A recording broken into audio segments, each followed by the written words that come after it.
So I'm here with Glenn Sunshine. I want to talk with you about your recent book, Slaying Leviathan, and maybe related to it, you did the introduction to Canon Press's re-release of Vindicii contra Tyrannos. The first thing we want to do is say whatever we can to get your book onto the New York Times bestseller list. So now, if it sold that many, they probably wouldn't list it anyway, because probably not. But we would like it to deserve to be on the New York Times bestseller list, and we would like our viewers to go out and buy thousands.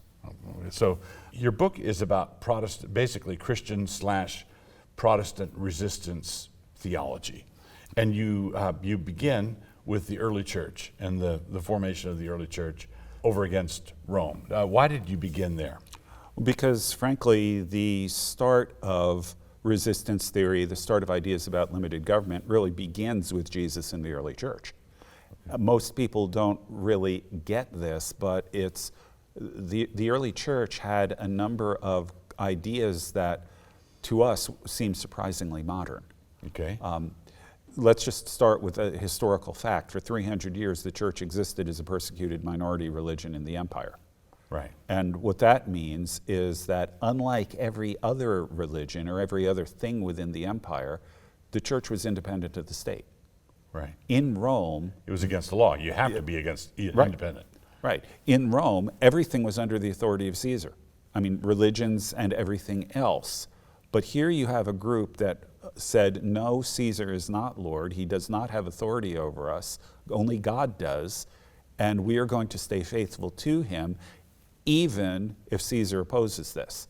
So what that means is that once Christianity is legalized, the precedent has already been established that the church is independent of the state.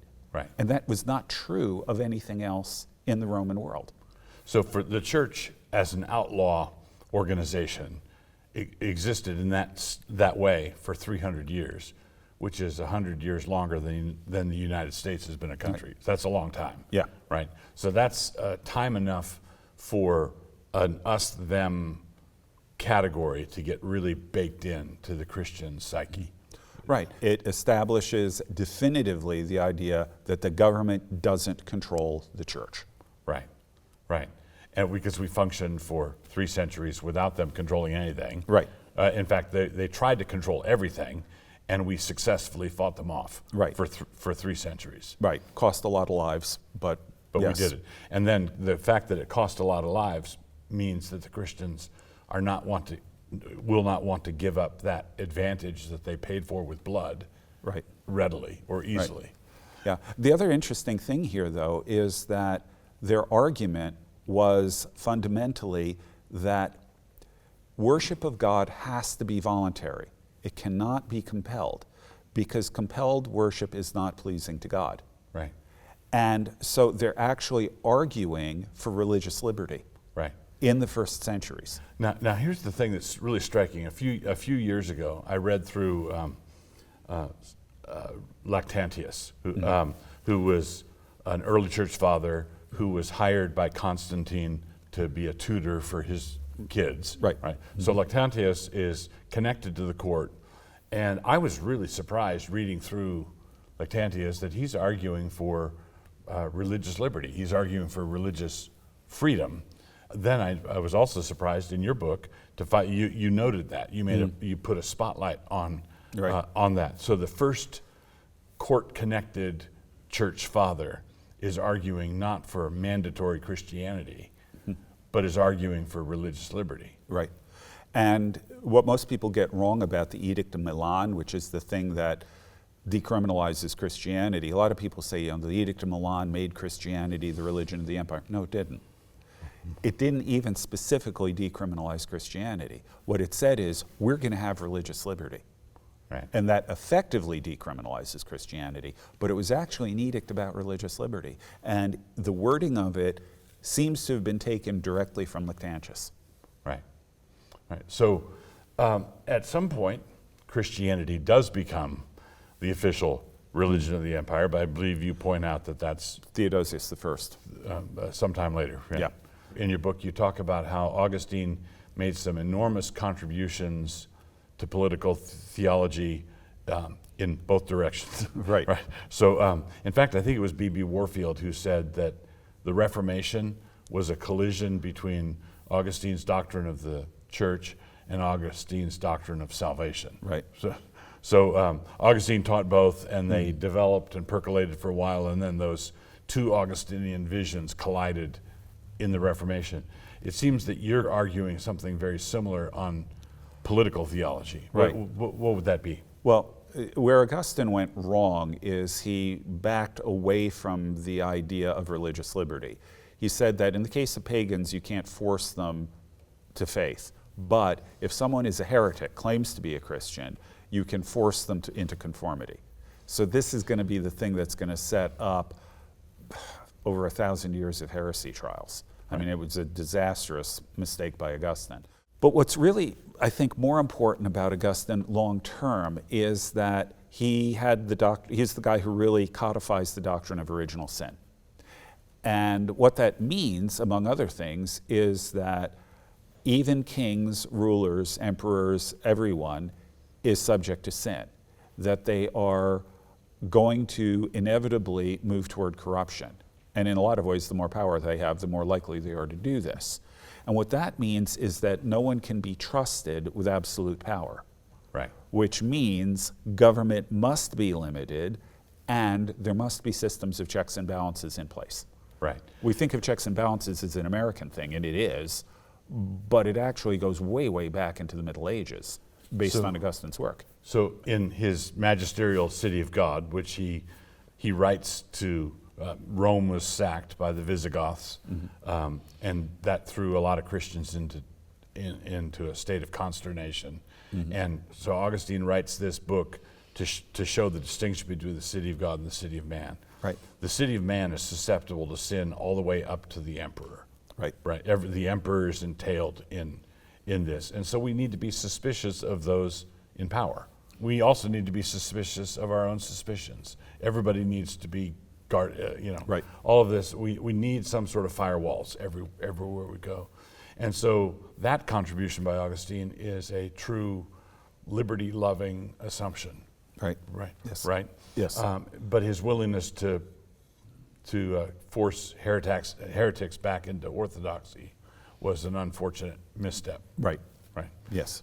Okay. So let's go ahead to the Reformation. It seems to me that a lot of the ideas of religious liberty that we're tempted to think of as uniquely modern are actually ancient perennial issues. We've been grappling with these for a long time, but they really come to a head in the Reformation. Right. Why is that? Well, Martin Luther is actually quite interesting on this point because this gets into a lot of other dimensions of political theology, but one of the things that he said is that God has two kingdoms in this world, what he called the left-hand kingdom and the right-hand kingdom. The left-hand kingdom is government, the right-hand kingdom is the church. And God's authority is extended into the world through both of these means. However, the one thing that neither of them has authority over is conscience. Because we are only answerable to God for our conscience. Therefore, neither church nor state can bind conscience. Right. And that, although that isn't always practiced consistently by Luther himself or by his followers, the principle of liberty of conscience is something that was near and dear to Luther's heart and became an important component within many of the branches of Protestantism. Right, and that's typified by his stand. Here I stand. I could, what's Right. he bound by? Yeah, my conscience is captive by the scriptures I have quoted. Right. And it is neither safe nor right to go against conscience. He was rejecting the authority of anything over his conscience at that point. When we look at the development of Protestantism, which we might regard as in the great mansion of Christendom, Protestantism is a major wing in that mansion.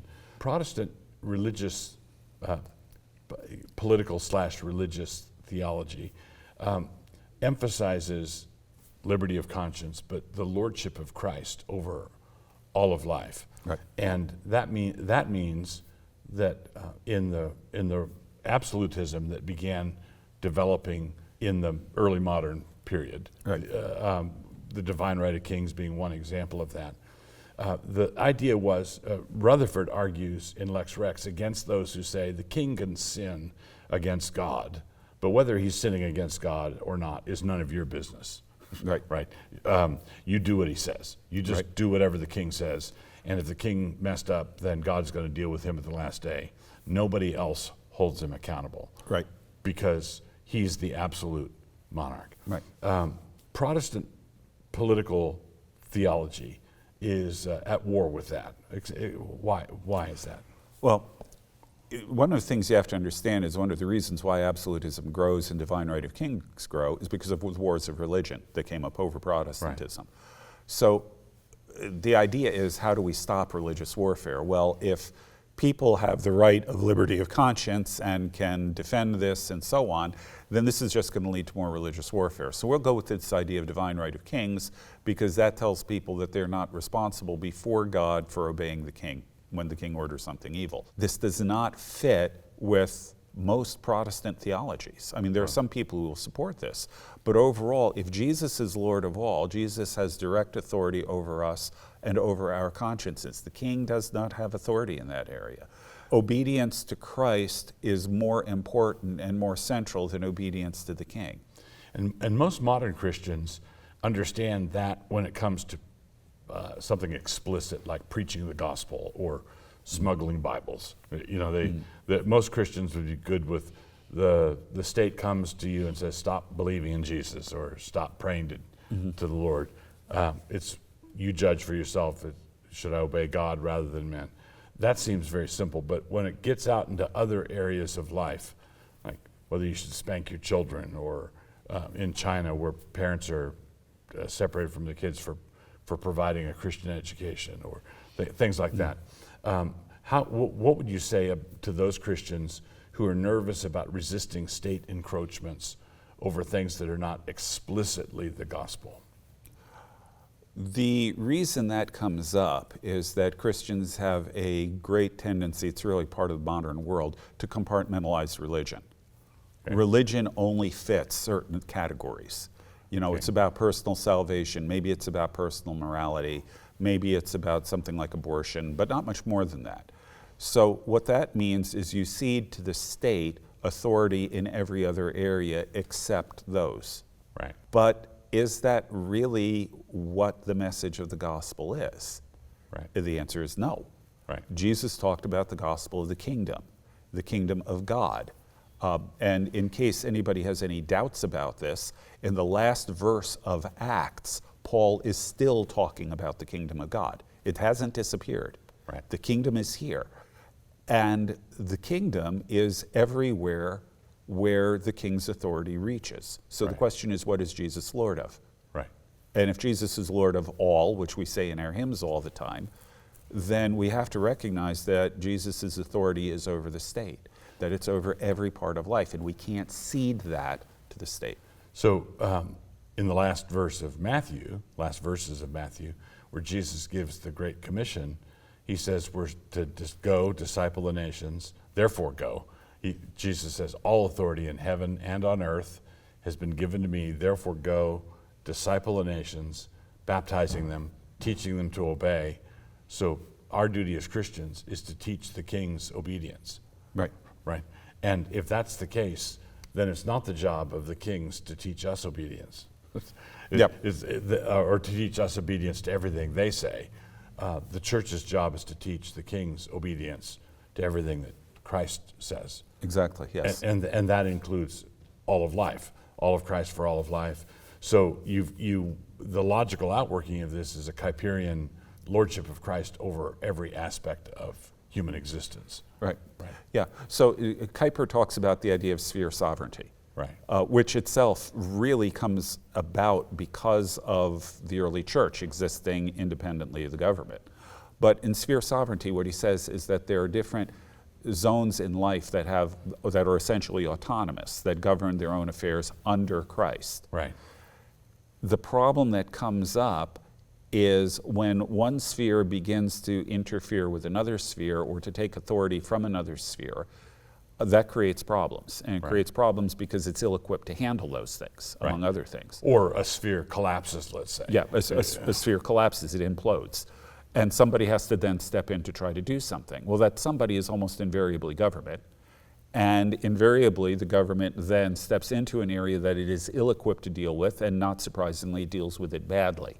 Right. And this is actually the nature of, well, the title Leviathan. The idea is that it's like a sea creature with tentacles that extend into every area of life. What we've got in totalitarian governments, increasingly in our government, is a government that is claiming authority in all of these various areas of life. And they want to have cameras mounted everywhere. Right. Or you guys can't meet in church, or if you do, you have to maintain social distancing, wear masks, and can't sing. Right, right. So if there was ever a generation of Christians that needed a primer on resistance theory, developing the Christian faith over against the encroachments of government, it would appear to be our generation. Right, yeah. Well, the title Slaying Leviathan is really about the idea that what Christianity has always been about in political theology is limiting the state. To find those areas where the state has legitimate authority, but to define the boundaries. Right. And so the development of the idea of natural rights or universal human rights, Christian idea. Right. And it comes from these reflections on the authority of government versus everything else. So Christians are not anarchists. It's not a no government position, but at the heart of Christian thinking is the idea of limited government. Right. Because only God is unlimited. Right. And government has legitimate, there are things that are Caesar's. The government has legitimate authority, and we need to recognize and obey it in the areas of legitimate authority, but we have to be very, very careful when the government steps beyond those. And like I said, the Christian tradition has been working at trying to kill Leviathan this entire time, and unfortunately we're in a situation where Leviathan is coming back like a zombie. Right, right. So if some of these issues are unclear to you, the only thing you can do about it is buy this book, Slaying Leviathan. Buy 6 of them.